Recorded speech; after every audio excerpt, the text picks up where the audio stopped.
welcome to another episode of Logos Podcast. This is Max. This is Joey. And on today's episode, we're going to be talking about cerveza, about bourbon, whiskey, wine, chartreuse even, scotch. There is a distinction between wine, bourbon, whiskey, and scotch. There is, and we'll make those distinctions. Joey, what else, dude? What are we going to be talking about? Tell us the things of life. We're going to be talking about alcohol. Oh, yeah. The Catholic Church and alcohol. What do we think about it? How do we relate to it? Is it good? Is it bad? How should we incorporate it into our lives, if at all? And yeah, I think this is something that probably a lot of people are thinking about, so we wanted to do an episode on it. So you may have noticed in our description of this here platform that we have sit and stand and discuss these matters. You notice a little bit of a different setup. We're standing. This is a big deal, and I didn't want to get into this. Are you sure you didn't? I really wanted to get into this. I think you did, yeah. But we have just changed our studio to have a standing desk now. We'll see how permanent it is. Okay, you're making it seem like it's like I'm pretty comfortable right now. It's giving me a lot of freedom. Yeah. And I just want to, if you're listening to this too, I just want you to know what's going on. Sorry, bro. That we're standing. We're recording this episode. I will say there's some freedom here. There's some jumping jacks. I know. Some like boxing moves. If I really wanted to work out, I could get a kettlebell in here and we're chilling. Get a couple push-ups going. Get a couple push-ups, yeah. So no longer confined to the prison of a chair. That's right. But it does. Yeah, this is I actually do like it. Now, that being said, the setup isn't solid. So if one of us falls backwards, it's probably because the table we're using fell on us, right? This table is set on top of 4 or 5 stacked up tables that are made of the same material, which means that there's very little friction there. But also the camera might fall. The camera's higher than it has been. And so Patreons. Yes, this is great. Great segue. So if you want to help us solidify our studio, really help us find our look that we're still kind of in the process of finding. Yep. Help our health, really, because we know that standing is better than sitting. And also we don't want to die from heavy projects falling on us. Exactly. Then you can go to patreon.com/logospodcast and you can become a monthly donor. You can donate $5 or $10 a month.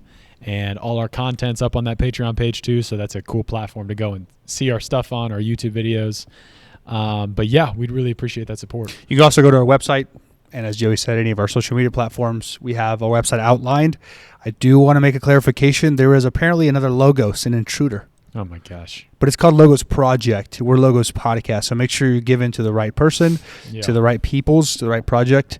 So just be aware of that. Again, find us on TikTok, Instagram. Don't go support those imposters. Don't. Who do they think they are? There's only one true Logos. I know. Okay? And it's us.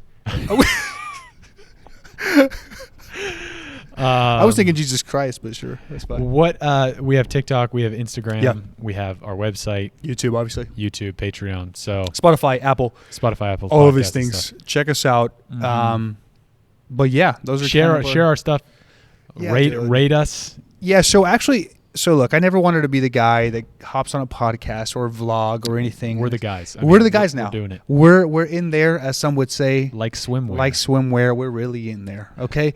And so, but it's really helpful when people go and subscribe, click the bell, when people share our stuff, when people like our stuff, even dislike our stuff, believe it or not, or comments. These things are very helpful to get traction, but also it helps us. Mm-hmm. Going at the comments, then I can actually see what's going on. There's always going to be hate comments. There's always going to be praiseworthy comments. But we prefer the praise. I don't really care. So just comment something and let us know. It at least gives us some feedback as to how this project is unfolding, how it's doing. Yeah. Anyways, that's the thing. That is the thing. Is that the thing? That's the thing. That's the thing. Here it is. So we're going to be talking about alcoholism, not alcoholism, but alcohol use. And the church's stance and how she relates about it. She has a very interesting and fascinating history. But before we get into that history, let's talk about some of our maybe personal experience and maybe why we're talking about it. You want me to go first? Or you want you to go first? So you go first. Why are we talking about beer, alcohol drinking? Well, we're talking about that because it's omnipresent in the culture. Obviously, it's an important part of human life, and we're gonna talk about it's a good part of human life in many respects, but it also can lead to a lot of trouble. My own experience with alcohol, I was pretty like, I don't know what it was, but I really made the decision that I wasn't going to drink anything until I turned 21. And I don't really even know why. I was just kind of stubbornly fixated on that. I figured it was a good thing. I recognize the value now of like, yeah, maybe parents, it could be prudent to introduce your kids slowly and like maturely and prudently. I had my first beer at 8 years old. Right. Well, there's something to be said for that. In like other countries, right? Like kids start drinking alcohol at an early age and they learn how to use it. My experience was whenever I was confronted with alcohol, it was pressure from the outside, and it was pressure not to just drink alcohol and enjoy it, but to abuse it. So like that's what happened in high school, college. So I was just like always actively resisting that. Yeah. And then when I turned 21, I started drinking. I don't drink that much. I like red wine. I don't like beer that much. I just recently this past year started liking bourbon. Yeah, you did. So now I like bourbon. Yeah, you did. And I was just down. You're lucky. I almost brought a bottle in. I was just down in Kentucky and I had some bourbon. It was good. What kind of bourbon was it? I had an old fashioned. It was Woodford Reserve. So it was my favorite whiskey. So if anybody wants to give us gifts ever, that's the way to go for me. It was good stuff. Woodford. Yeah. So I don't know. That's kind of been my experience with alcohol. I've thought, as someone who's going to be a priest, I know a lot of priests who just don't drink it. Not because they're just because they're like, yeah, that's just a temptation. It's a risk. It's like something that I could be using to fill myself up as a kind of a remedy for something else that's lacking in my life. So some maybe have had issues with it in the past, right? Yeah, exactly. So they've just made the decision to not even touch alcohol, and so I've considered that too because my life has not been damaged without it. Like I've lived a perfectly like content and full life without the use of alcohol for the majority of my life. But I think it has something to offer. So, and we'll talk about that. Good. So, what about you? What about your experience with alcohol? So, well, to start off, one of the reasons I thought we should talk about this topic was the fact that like there is some connotation with like the church being against drinking alcohol. Yeah. And I don't think it comes from the church itself, because the church has been pretty clear in her history and in her kind of articulation of what she holds about alcohol. But I think it's become from people who are trying to live maybe the faith well and have an extreme view on it. And so they tell everybody to stop drinking beer. It's bad. It's a sin. When in reality, that's not what the church has ever really taught from her origin. But that nevertheless, that does reign, and that does impact some people's view of both what the church holds and the way that they should themselves treat alcohol. Yeah, I mean, you mentioned that. Sorry to interrupt, but I've been going to these high schools this year, hanging out with the kids, and they always have questions for me because they like don't know what a seminarian is. And one of the things they always ask me is, "Are you allowed to drink?" And I'm always like, "Yeah." And they're surprised. Yeah. So that to your point, I'm drunk right now. Just kidding. To your point, though, the church, there's this kind of perception about that maybe we're like Puritans, or maybe we're like the Amish or something like that. And there's different contexts, which we'll talk about again in the episode. Like different countries have had different kind of experiences with alcohol. But in general, one of the reasons, again, I thought so, it's because like, I'm thinking about my own upbringing. I've only recently seen my dad drink in my life. Yeah, and he's not like against it. In fact, when my brother turned 21, my dad bought us a 6-pack, my brother and I, and so we shared some of it together. But my mom, I've never seen her drink, and she's not for it. And there's nothing wrong with that. Like, respect people's desires, own inclinations. You never know the history of these things too, of maybe where families stand. But nevertheless, it was kind of there's a certain connotation in different cultures with this. And so I figured maybe it'd be a good idea to talk about alcohol in the church, the goodness of it, some of the cautions when partaking. So, but my personal stories, I'm going to keep PG. For the sake of all involved. We do got kids listening. Kids who need to donate on Patreon. I'm just kidding. My son stole my credit card and has now donated $5,000. We don't have enough for a house payment, and he bought all the whiskey. Thank you, but he's Logos listening Podcast. To a good but podcast. He's got a great podcast in his hands. So like I don't know, I've had all kinds of experiences. I have good experiences with alcohol. I also haven't, right? Being in a former Greek life, you get exposed to all college, kinds of yeah. things. Yeah. So like it's just in college, like outside of even Greek life, like not to bash on that, but like like the college experience, the university experience, Right. entails a lot of substance use, Mhm. both alcohol, drugs, and all kinds of promiscuous living. Yeah. And sometimes it includes alcohol. And so I've had both good and bad experiences with it. But the times that I've had that are really good, they really are incredible. Now my personal choice of drink is probably drink? whiskey. Whiskey. Yeah, right. Whiskey. Not a big fan of Scotch. Maybe I haven't been exposed to it, so I'm open to, I'm docile to Scotland or Ireland for that matter. Mm. But whiskey's kind of my go-to, as you mentioned. Woodford Reserve is probably one of my favorite. I started drinking Jefferson's a little bit here recently, and it's been pretty good. But I also do like a beer, like a nice beer. I don't like heavy beers. I'm sorry, but like Guinness and like hoppy beers is not my favorite. Not my favorite in the world. I respect amber beers. Not a big fan. I like a more lighter beer. Okay. Pilsners, these kinds of things. I'm a big fan of wine. I like wine a lot. Chartreuse, not a big fan. Limoncello, all the kind of cocktails, martinis, all this. That's kind of foreign to me. But like a nice, good old fashioned, decent Pilsner Like beer a or beer something. out of a can or out of a bottle? Bottle, because I'm not uneducated. Careful. Yeah, And so preferably on tap. That's actually the way to do it. I think one of the last beers I had was when we were in Mexico on the boat. Yeah, we did. Going through the canyon. Oh, yeah. And then I got sick. You did get sick. But I don't think it was the beer. Yeah. But yeah, it was good. It was good. So anyways, my experiences have been mixed with it, but all in all, it's been pretty good. Okay, cool. Yeah. So setting the stage, that's us, that's alcohol. Should we talk about, actually you have some stuff to share about the history of Catholicism, the relationship between the Catholic Church and alcohol, which I'm actually interested to hear about. So educate me. So I will do that right now.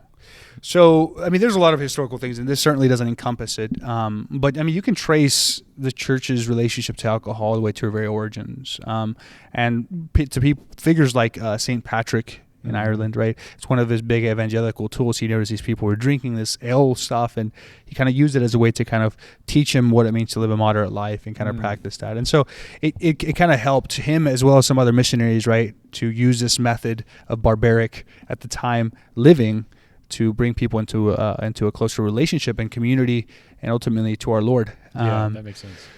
But in the church's like tradition, she's always used wine in her liturgies. Yeah, which we'll obviously talk about the symbolism of that. And so that's always kind of had a big relationship in her life.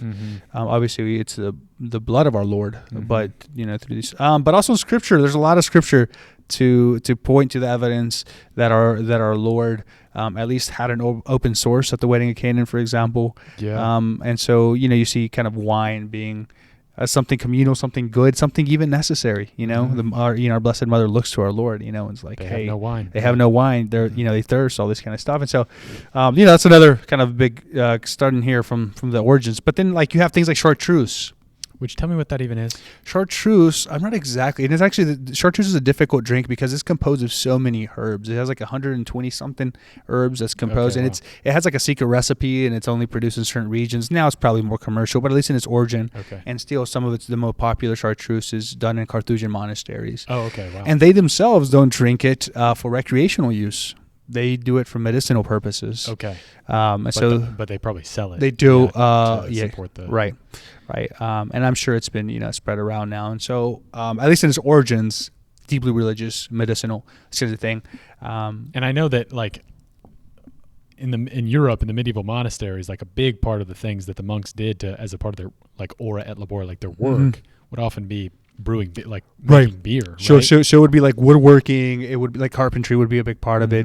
Engineering, like sewage lines at the time, like they would have engineered a lot to kind of make sure their living is sustainable. It's pleasant even. But then ale and drinking and obviously like the technology of beer was largely developed in a lot of monasteries. Yeah. Like you have like the Egyptian, so give the Egyptians the proper due for the foundation of beer, but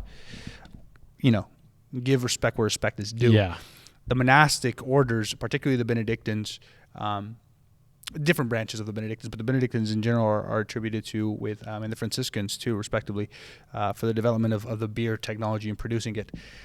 Now, the wine industry has a very interesting relationship in a lot of Southern American countries, but also in the U.S. So, like, for example, You have missionaries when they went to like Argentina, Peru, Chile. We have a priest from Argentina. Even this morning was talking about in your class, good alcohol. Yeah, good alcohol and its connection to the church in his region of Buenos Aires, Argentina. But it's like the church has always had a relationship. So she would send missionaries to places like South America, and even when she sent them to the U.S. to when Junipero Será, the Franciscans landed, there was 3 things they needed to know how to do. How to speak the native language, how to plant and grow grain to make bread for the mass, and how to plant and grow vineyards and grapes to make wine. And so those are 3 essential roles that kind of played in the missionary work. That was interesting, as well as, obviously bringing the gospel to the people, but like through these modes they needed to have those. Yeah, exactly, to consecrate the mass.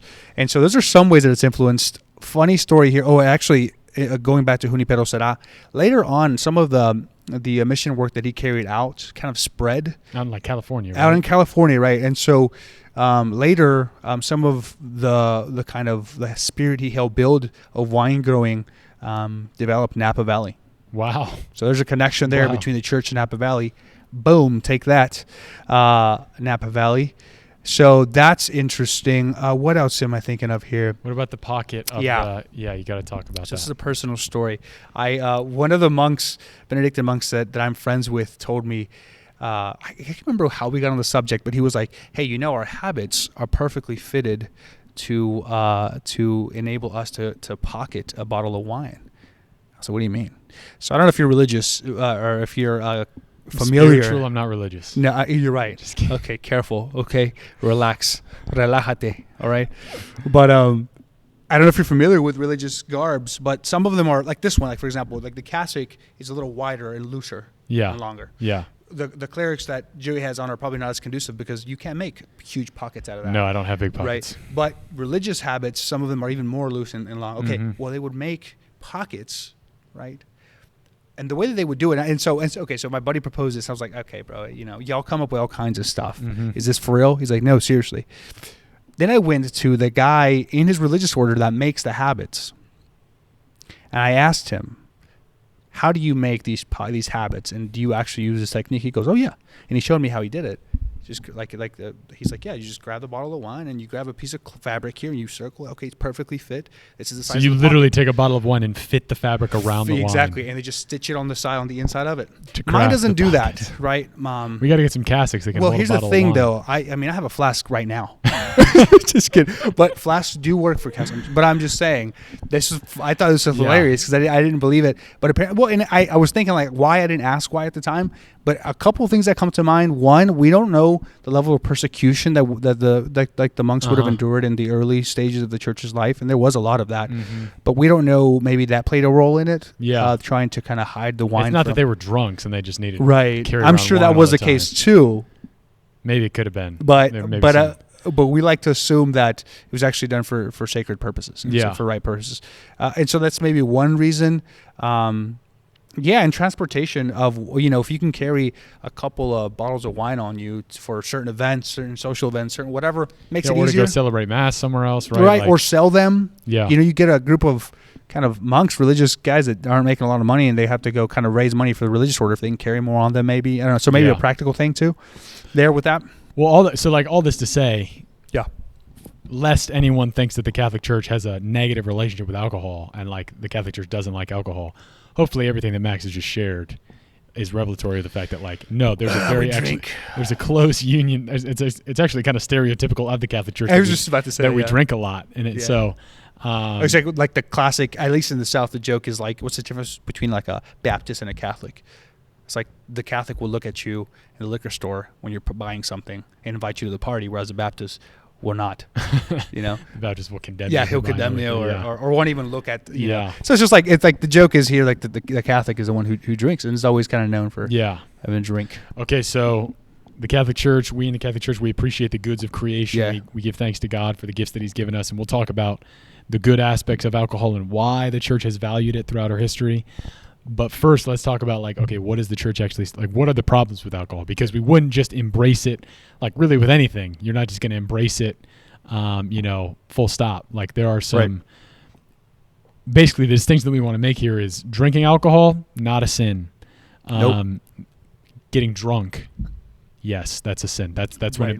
when it becomes super problematic. Which, then that gets into the discussion of like, okay, how drunk is drunk? Like, I was about to ask right? you, like where's the gauge here? Yeah. But basically, that's the distinction that we want to keep in mind. And so maybe we could start by reading. We could read this quote from the Catechism about this. This really the only thing we found about the Catechism. We did. Talking about the use of alcohol. This and tobacco. There wasn't much on that. Yeah. Surprisingly. So in paragraph 2290, the Catechism says, "The virtue of temperance disposes us to avoid every kind of excess, the abuse of food, alcohol, tobacco, or medicine.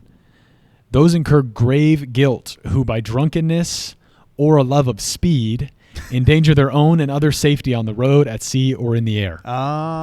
So Interesting. Yeah, what do you see here? I've never actually gotten in a plane while I'm drunk and piloted the plane. I've never flown a plane, and Well, I've never done it while drunk either. Okay. So I just thought it was interesting. I qualified it like at sea, on air. In air, yeah. In air, it's like you're on a boat, just kind of doing your Yeah. thing. But so I guess it's like avoid every kind of excess, and this is applied to not just drink, but like most people know the rule of thumb. Mhm. You can drink but in moderation. You can Mhm. eat but in everything in moderation. What moderation is the part that gets questioned, right? Because different actions have the moderation at different extremes of the Right. spectrum. That's a mean, here. right? Virtue is in Right. the middle. Right. And so like that's where the kind of the conversation really takes us when Yeah. talking about this kind of stuff.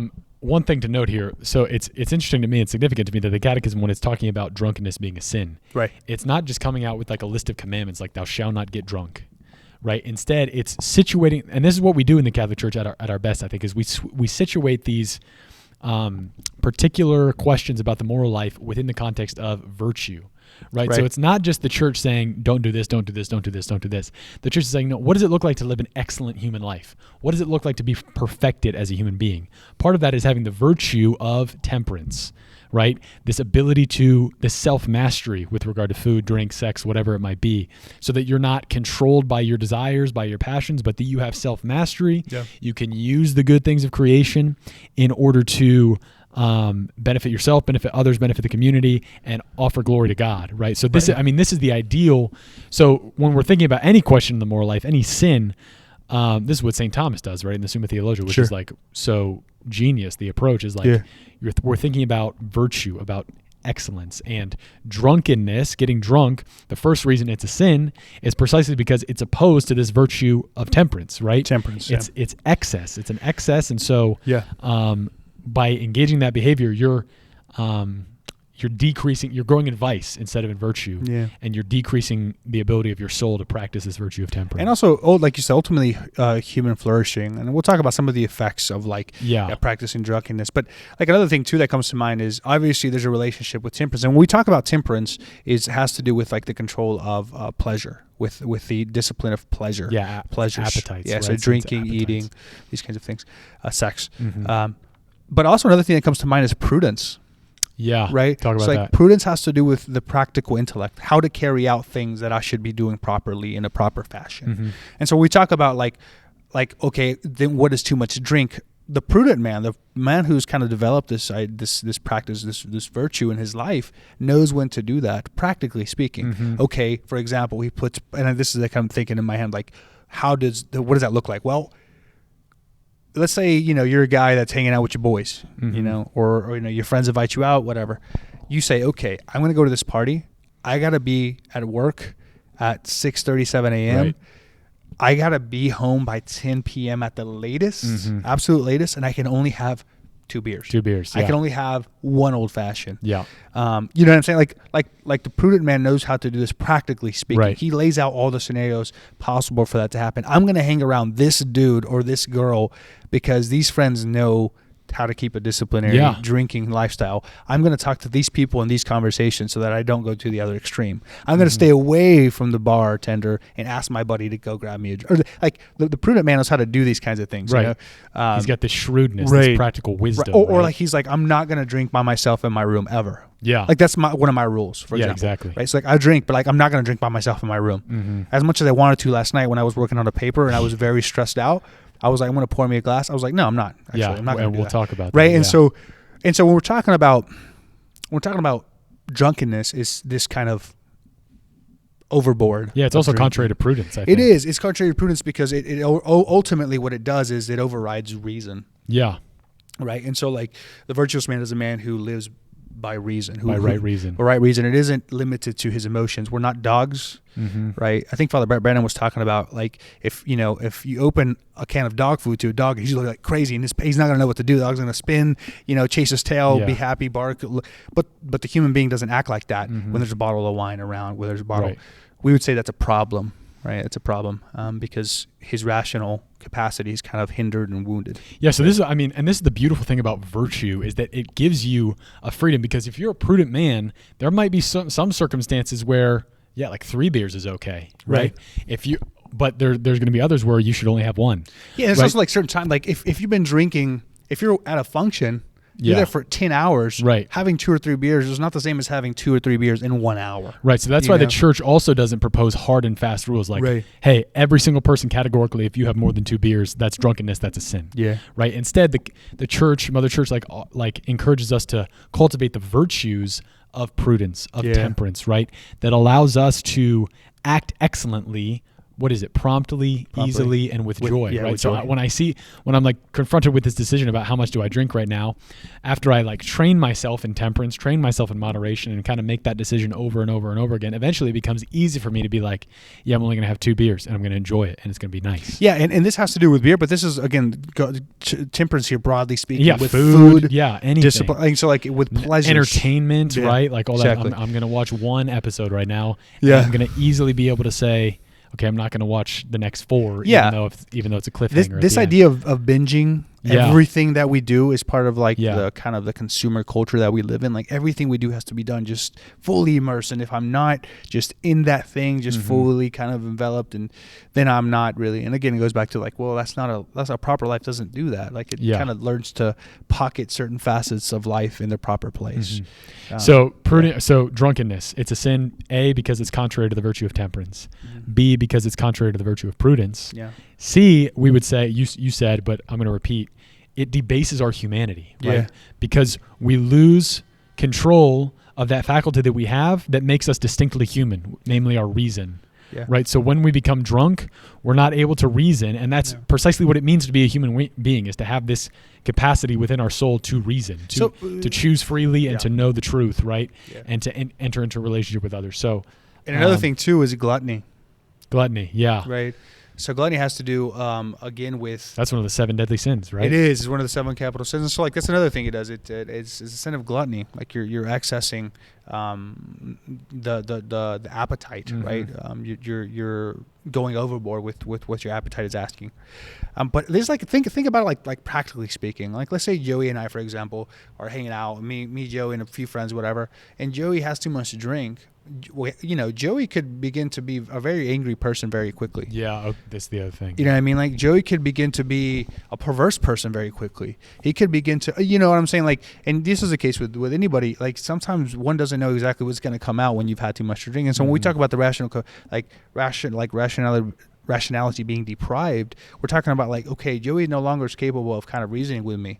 Like even if his mom or his dad or his friends were like, hey, Joey, calm down. Like he's not doing, this and that. Like he's not able to. It's difficult because he's influenced by this. But maybe there's a situation where he's acting justly against us. But like the way to handle it is not punch somebody in the face or go hook up with that girl. Yeah, but that's what you see happening. When exactly. Drunk, right? Exactly. When a person kind of lives this drunken lifestyle on top of picking up other habits like spending too much money or like defaming the family name or making himself look like a fool at professional settings. Driving, right? And again, what this catechism is talking about, right? So, and this is the other aspect of it too, is once I become drunk, once I deprive myself of the ability to exercise my reason, then I'm putting myself in a near occasion of sin in many other aspects of my life, right? Yeah. So the question becomes, and I think St. Augustine addressed something like that, not this exact situation, obviously, because there weren't cars, but like the question can show up like, okay, there's a drunk driver and he kills someone on accident or he crashes into someone on accident. The moral question becomes, okay, was he culpable for that murder because he was drunk, like he wasn't in his right mind, so he clearly didn't intend to kill that person. Well, what's the answer of like our criminal law system?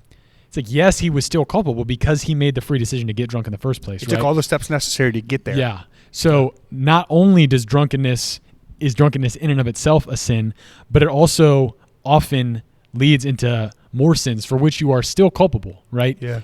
Precisely because, so like even if you wouldn't have committed those sins under normal circumstances, like if you had your right mind about you, you still consented and were culpable for entering into that drunkenness, which is the cause of those further sins. So all that to say, and it harms you, like your health, right? Right. So like, and that, I think that's another thing. And so when we talk about like drunkenness, it doesn't, and when we talk about morality in general, it's not just like the ethical effects it has in the world. Right. Like we talk about all levels of like how actually sin like damages a lot of things. Another few things that it damages, it's like the social well-being and health. Yep. Look, Physical dude, health on a very I've been natural hungover level. before. It's not pretty. No. Okay, and what happens when you drink too much? Well, you throw up. Everybody knows the consequences of drinking too much. Right. Even in fact, some even prepare for it. Oh, I'm going to have Pedialyte next to my room. I'm going to have this and that tablet, this and that. I'm going to drink this and that cocoa water or whatever. Right. Like people know, like they know what happens to your body, and so like it's not good for your health either. Like it's really damaging, you know. But also like going back to the example, if we're having a good time and my boy Joey here decides to keep the party going, As I do. as you do, you know, then it just gets awkward. Yeah. Like the community's ruined. Oh, party's over. Somebody's, Somebody's being an idiot. So yeah, somebody's mad again. Someone's peeing in the corner. Yeah, here we go again. The old corner pisser, is what we call him, the corner pisser. Stop that corner pisser is what I say.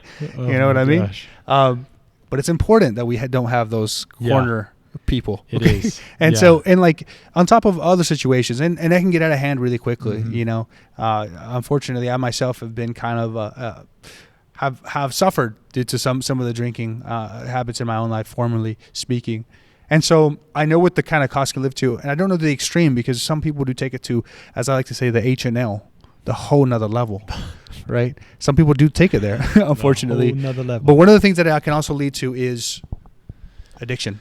Yeah. Alcoholism, right? And so like the immediate effect of most sins is not the extreme of that sin. Immediate addiction, right? Right, Not immediate necessarily. addiction.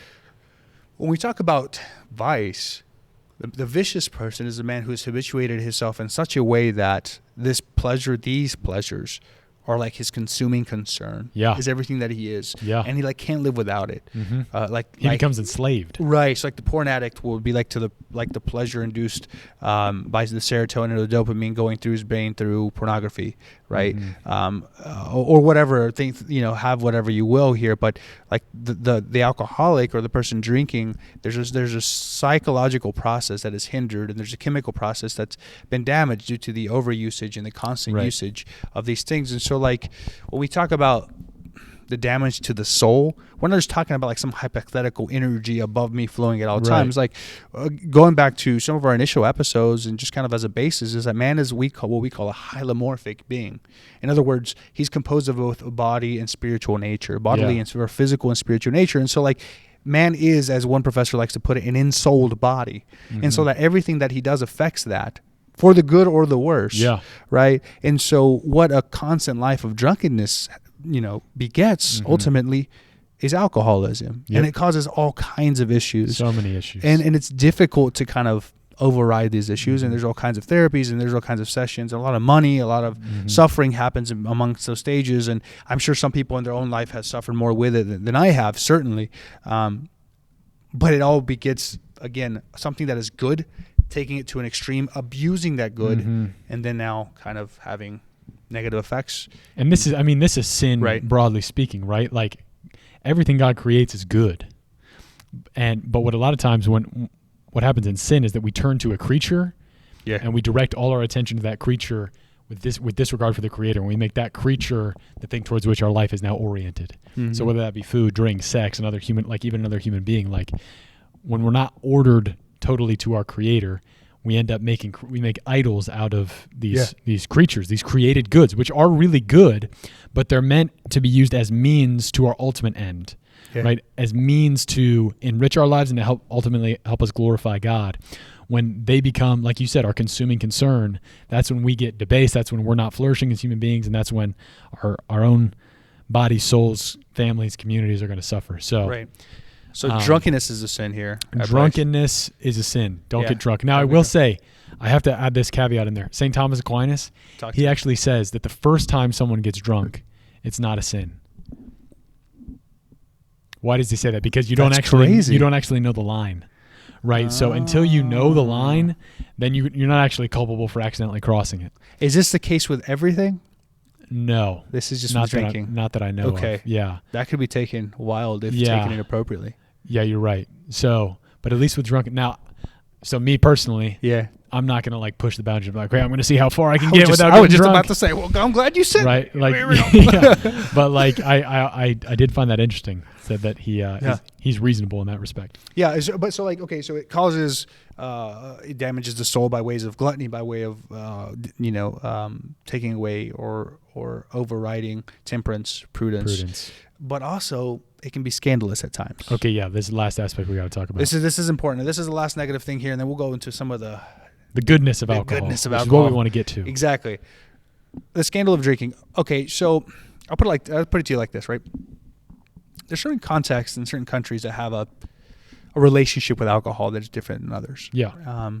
For example, in Germany, okay, beer is big time. Right. Okay. Italy, wine, big time. Most meals, even late into the night, even early into the day. Yeah. Okay. Yeah. There's wine present in Italian households and restaurants. In Germany, beer. In Ireland, whiskey, and every other alcohol for that matter. But in the U.S., it's a little different, for example, because there's a more Puritan influence, Calvinistic influence in the U.S., which lends itself towards the median of action a little differently. Yeah. So the prudent man is going to take different steps maybe in America than he would in Italy, Germany. Yeah, and again, going back to there's a lot of Protestant influence in America, especially like the South, for example. So drinking there is viewed differently within a Protestant context and like a Catholic context.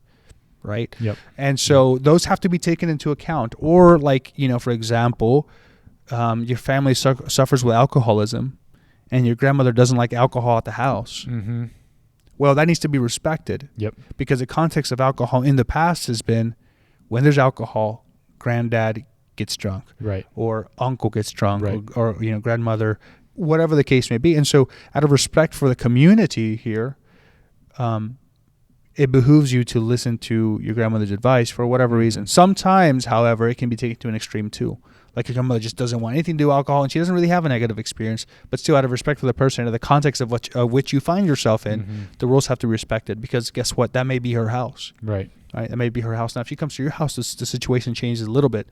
And so I give these kind of context because the situation of like going to, a Baptist, Free Will Baptist, for example, house and drinking something is going to be different than going to like a practicing Catholic homes and drinking something there or bringing a bottle of wine, different contexts that have to be taken. And so one can cause scandal, whereas the other one does not. Yeah. Or with your own, family, one causes scandal where the other does not.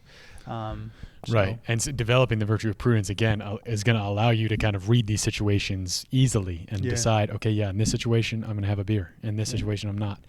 And also, the virtue of prudence could allow someone, like, say you have a history of alcoholism in your family, and you might even be genetically disposed to that, like biologically disposed to it. The prudent person in that situation might say, I'm not going to drink at all. Like, not even worth it. Not even worth trying to go down that road. So, hey, it's Christmas. I'm not going to get my former alcoholic granddad a bottle of beer, for Christmas or whatever. Like, that's just because it causes scandal. And also, you'll notice that it affects, again, the community. Most other people are like, oh, this is awkward. Yeah. Oh, did he know? Oh, did he not know? Oh, he did know. That's even worse, And again, cultural, considerations need to be taken. And talking to your topic about other countries having drinking at a younger age, that's also important too. In America, the drinking age is 21. It's not only that; it's illegal in America to buy and drink alcohol under 21.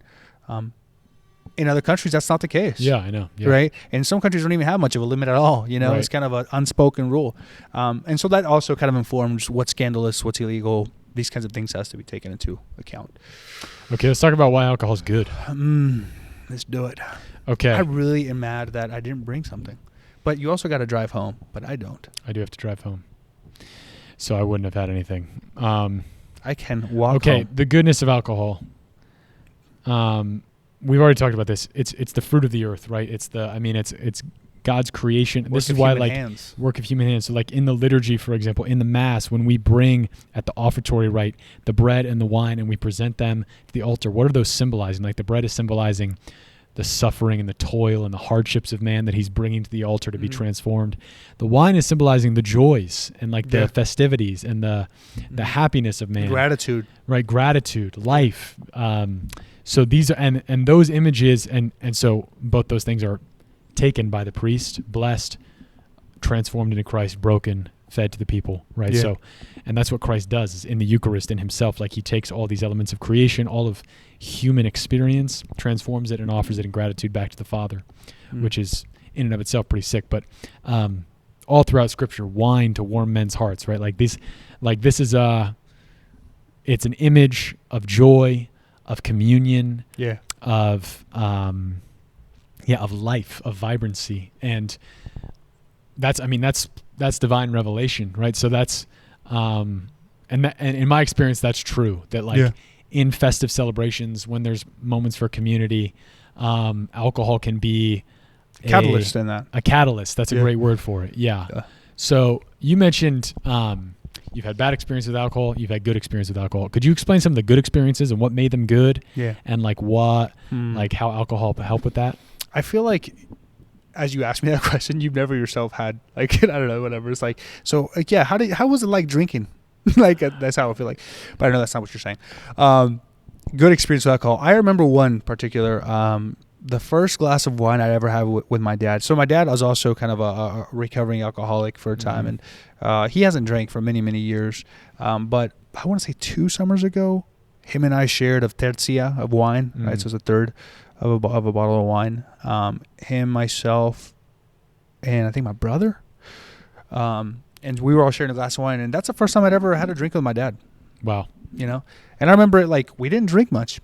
Like, it's not that much, you know? So, I mean, it's not that much. It's not significant.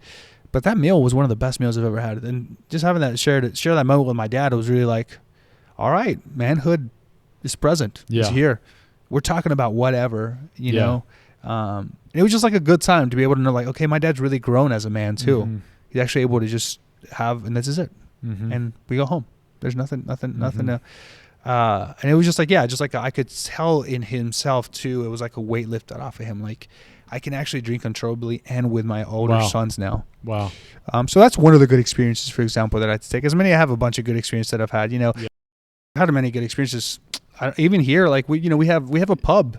Yeah, at seminary. We have 2. That actually always surprises people. Yeah, when you tell them that. Like, they have a pub. Like, and it's actually, we have beer on tap. Okay, we got Blue Moon and Guinness now. By the way, I didn't know that. Yeah, and we have all kinds of selection of beer. But again, I'm not going down there and everybody's just plastered drinking and keg stands like that. None of that is going on. Like, a beer or 2, call it a night, chill out. You know.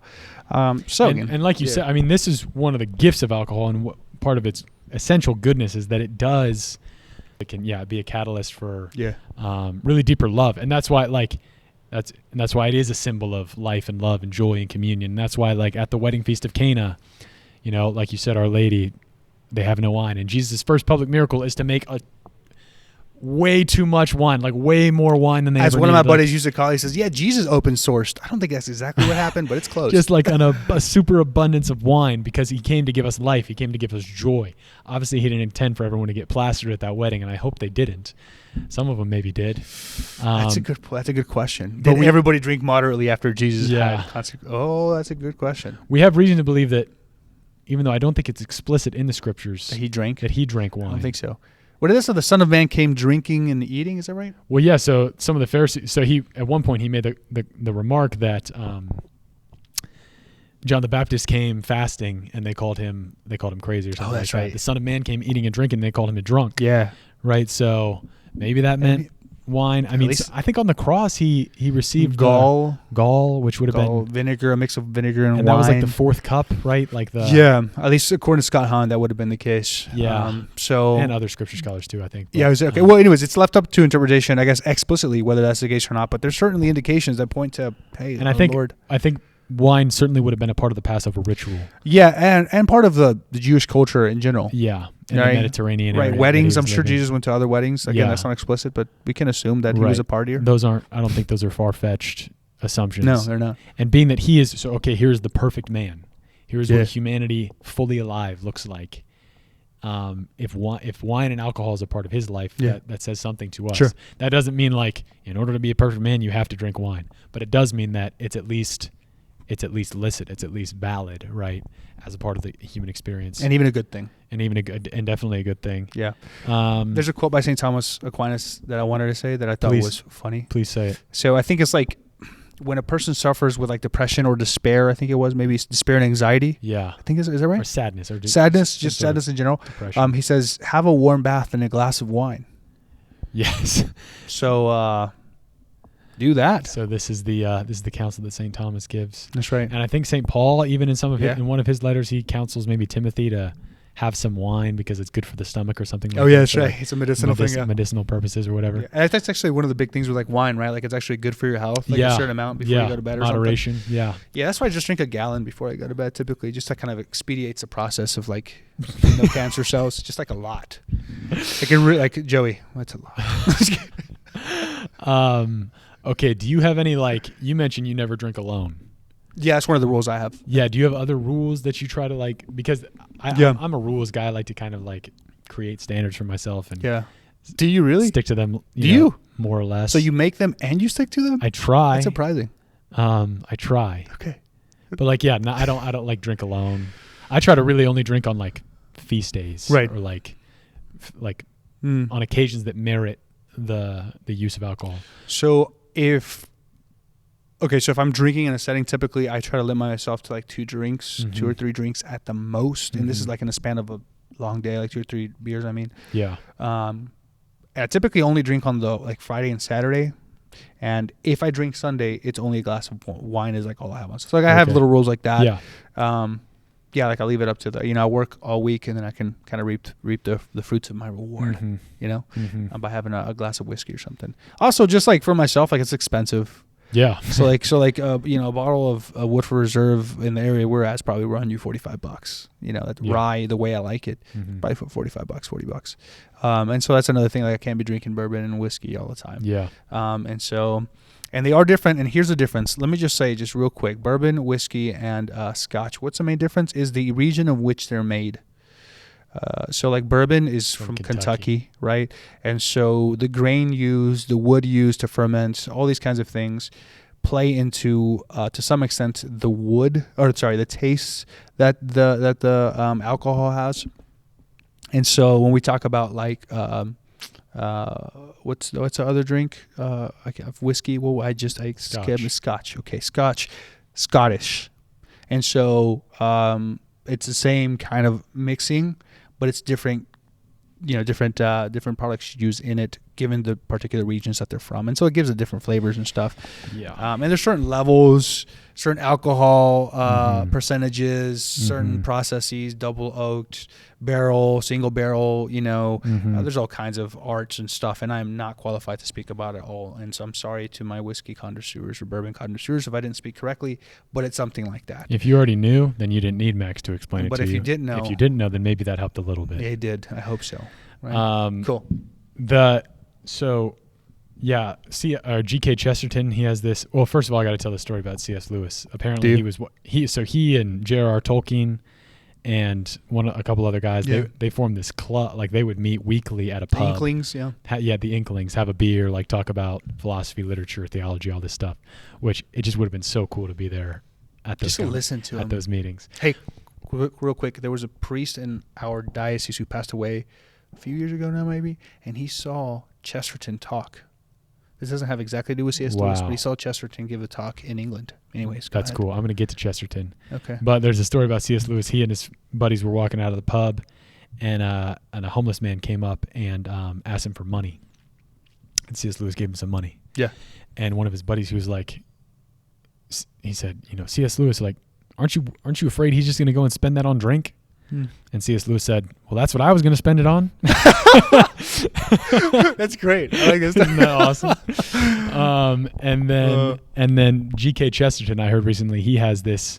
He once said, you should only drink when you would otherwise be happy. So Break that down for us. That kind of flies in the face of what you just said about St. Thomas Aquinas and taking a warm bath and having a glass of wine when you're sad. But basically, it's the idea that alcohol should not be a solution to your problems, generally speaking, right? You shouldn't turn to it to self-medicate, to escape suffering, right? Like in the Christian life, we'd say like turn to prayer and like embrace suffering and offer that suffering to the Lord. Don't use, and this is why a lot of people I think are driven to alcohol, and sometimes even alcoholism, is like it becomes this medication, this way to self-medicate to cope with pain, suffering, whatever you're experiencing. So G.K. Chesterton is like, no, alcohol is good and it can facilitate deeper communion. So it should only be used on an occasion when you would, like, even if you didn't have alcohol, you'd still be happy, you'd still be joyful, you'd still be festive. So like on a feast day, right? Like when you're celebrating, I don't know, Easter or Christmas or a birthday or something with your family, and it's already an atmosphere of joy. You add the alcohol into the equation just to kind of like, lubricate conversation, make things a little bit even more joyful. Yeah. Rather than, okay, I'm sad, I just got dumped, or I'm listen to Drake in the background and have some Hennessy or whatever. Yeah. People do when they're listening to Drake. Know that country song, people say I got a drinking problem. That's right. They keep on talking, drawing conclusions. They call it a problem. I call it a solution. There's all kinds of country songs. That's wrong. Do not use alcohol. My spiritual director, the first spiritual director I ever had, I was getting ready to turn 21. Yeah. And I was talking to him about like, okay, to what extent is alcohol going to be a part of my life now? And I was probably overthinking it, and he was kind of surprised by that. But he was like, here's a good rule of thumb. Alcohol is never a solution. Alcohol is never a solution, he said. There you go. So when you're experiencing a problem of some sort and you think, I'm going to turn to alcohol to make this better, wrong. Alcohol should be used to, enhance already joyful situations. That being said, Chris Stapleton's song, Tennessee Whiskey, which isn't his originally, is still great. It's a greatly produced song. The message has some, Is that the one I was just... No, you weren't. Oh. But that's a different song. But I just want to say, because Chris Stapleton is incredible. What's the song I just said? I don't know the name of it, to be honest with you. Sorry, bro. People say I got a drinking problem. What else? Do we want to say anything else about alcohol? Yeah. No, okay, so what I was going to say is like, so some of the benefits here, I know we've kind of been all over the place with some of the goodness of alcohol, but like it's a community builder. Which is important because we're made in the image of God, who is a Trinity. Yes. We're made for relation. We're made for love. We're made for communion. So the fact that this can help us enter more deeply into that, it's a good thing. Sorry, Some argue that it actually makes you a little more rational. Some say it eases the ability to think, especially, and I will say this, like I know in my own thought, like sometimes it also kind of breaks the ice. Yeah. In some conversations, like, okay, before it was awkward to go talk to this person, now it's cool to go talk to this person about this and that. And the topic can sometimes take like a good, I mean, at least my own experience is taking like a deeper meaning. Is it a solution? I don't know. But I think so that's actually a good question because I've had that thought too. I'm like introverted by nature, and sometimes it's hard to go initiate conversations. And I've thought to myself, maybe if I had a beer, it'd be easier. But then I'm thinking, is that why I should be using beer, or should I just like get out of myself and go talk to that person? But also, it's leisurely to drink. Yeah. So like part of it is like it enables me to go have conversation because it's a leisureful thing. It sets should. The tone, it sets the tone. Yeah. So it's like, you're the one guy not drinking something. I mean, for whatever you may which have has been me times, which you may have a legitimate reason. You might also kind of feel excluded with what's going on. And you're rightly or wrongly, that happens oftentimes when, it could lend itself towards actually being part of the community in a way that you otherwise would not have been. Right. And it's not like every person oftentimes, at least here for sure, and my other friendships, it's not like if you don't drink, you're excluded. But to drink is to drink, a little something with somebody just to be part of what's going on already. And so again, going back to the context thing, I think that plays a deep role there. And so, that's another reason why I think it's a good thing to do. It's also good. Just some stuff is just so good to drink, dude. White Claw sucks. Okay. I've never had a White Claw. Which, by the way, we have a lot of White Claws in our pub here because nobody's so like they've been begging us the last 2 weeks. Please, somebody, please. 50 cents a can because like Sam by the way is a pub master here. Oh my god, bought so many he doesn't know what to do with it. He's like, nobody's drinking these things. Like, yeah, they're out of fashion, dude. We moved on to Yingling Light or Flight. Yingling Flight. We moved on to the I've new had thing. One of those aren't bad. Yeah, well okay, they're okay. They're just kind of light. Yeah, which as far as beer goes, like Bud Light. Yeah, but not that light. Like I like light beer, but that's a little light. Okay.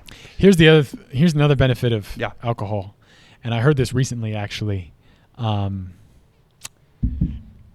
it was an argument for an earlier drinking age here in America. Some guy was making this case. Okay. And he said that alcohol in a unique way is provides an opportunity to help to educate children in virtue.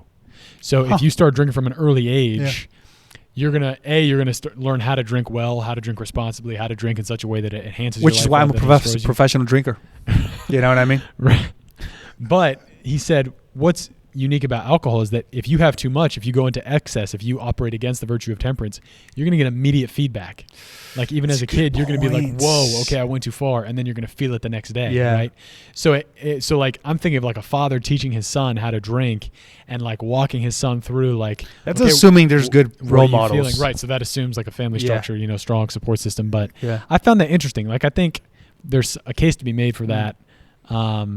If you never allow your kid to taste chocolate cake, right, and then you give him a chocolate cake, he's like gonna eat all of it, right, with his bare hands, which is what a child does, like a baby. Yeah, just eat as much as possible. That's a good argument, actually. Yeah, I know. So I'd be curious because obviously here in the States, like the college campus community, like and even just really young adults, that's a good point too. Young adult social life, it's just like using alcohol in excess, like is the norm. I'm curious if that's also the case in some of these other countries where alcohol is introduced at a much younger age. I'm guessing it's not. I'm guessing kids. No, I'm guessing kids who have been drinking wine from the time they were 10 years old with their parents at dinner every night. They're not as tempted to like go and binge drink on the weekends when they get out into the university or something like that.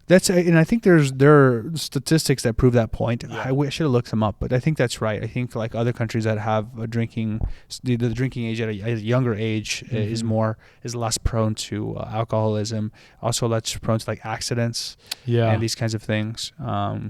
So in regards to that, so there's some of that going on in this thing.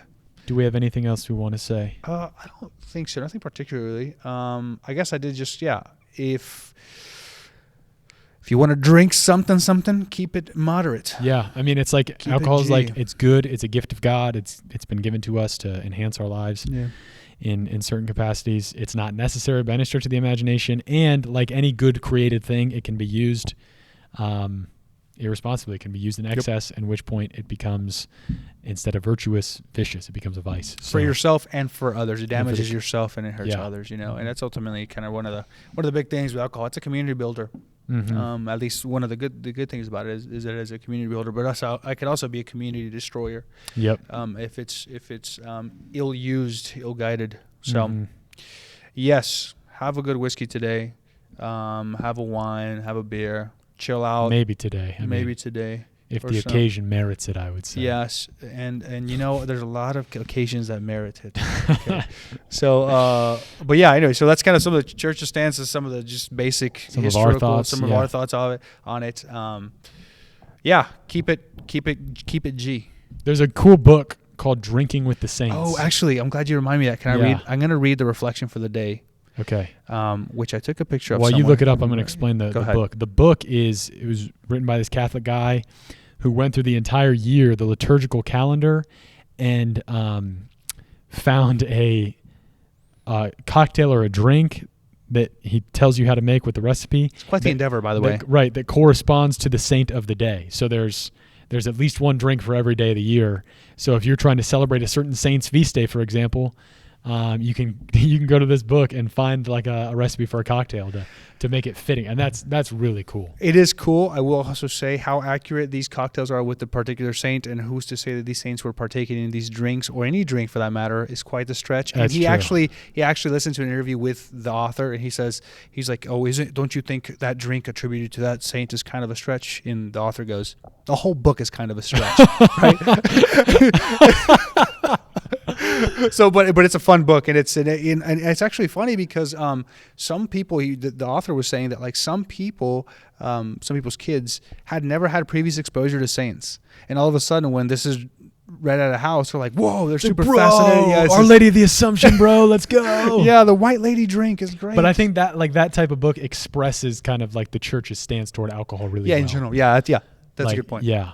Okay, so today's reflection, November 4th, St. Charles Borromeo. St. Charles Borromeo, 1538 to 1584, was a giant of the Catholic Reformation, known in the history books as the Counter-Reformer. An Italian of noble birth, He became a cleric at the age of 12. Yeah, he did. His uncle was the Pope. I didn't know that. Yep. And a cardinal at 21. What? As Bishop of Milan, St. Charles personally aided victims of the plague and did penance for the people by processing in public barefooted with a robe around his neck, as he is featured oftentimes in Christian art. Wow. St. Charles is appreciated for his work in regulating the secular clergy and in founding diocesan seminaries. Shout out. That's what we're beneficiaries of. Mm-hmm. But he was also titular abbot